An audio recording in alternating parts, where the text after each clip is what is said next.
అందరికీ నమస్కారం. BS logs and కిచెన్కి స్వాగతం. ఇవాటి లాగేంటంటేనండి, భద్రాచల రామయ్య నీ చరితము ఘనమయ్యా, వింటే చాలునయ్యా కలుగు శుభములు, వింటే చాలునయ్యా తొలగు భయములు. జై శ్రీరామ్. శ్రీమద్ రామాయణంలోని అరణ్యకాండ చెప్పుకుంటూ ఉన్నామండి. ఆలకిస్తున్న మీ అందరికీ కూడా సీతారాముల సంపూర్ణ అనుగ్రహం రక్షగా ఉండాలని మనసారా కోరుకుంటూ గేయ రూపంలో చెప్తున్న రామాయణాన్ని దయచేసి ఆదరించండి. సీతారామ లక్ష్మణులు ఋషుల సమేతులై సుతిష్ణ మహర్షి ఆశ్రమానికి చేరుకొని ఆయన ఆశీస్సులు, ఆయన యొక్క అతిథ్యాన్ని స్వీకరించి అక్కడే గనక ఉంటే ఆయన తపస్సుకు భంగం కలుగుతుంది కాబట్టి దగ్గరలోనే ఉన్న మునుల ఆశ్రమాలను కూడా చూసి వస్తామని కొంచెం దూరంలో ఉన్న మునుల ఆశ్రమానికి ఆయన ఆశీస్సులు, ఆయనకు అనుమతి తీసుకొని వాళ్ళందరూ కూడా బయలుదేరి వెళ్ళారండి.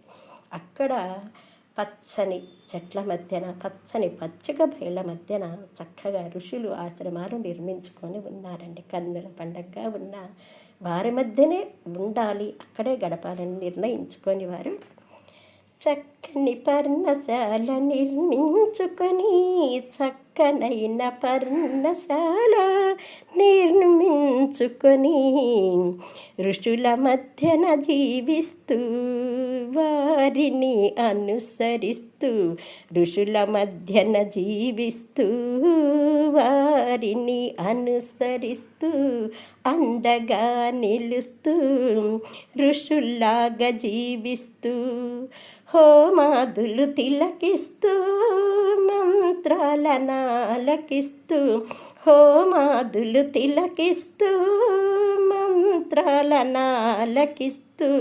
కందమూలాలను భుజిస్తూ, కందమూలాలను భుజిస్తూ ప్రశాంతంగా జీవిస్తూ, ప్రశాంతంగా జీవిస్తూ గడిపారు కాలాన్ని, ప్రశాంతంగా జీవిస్తూ గడిపారు కాలాన్ని.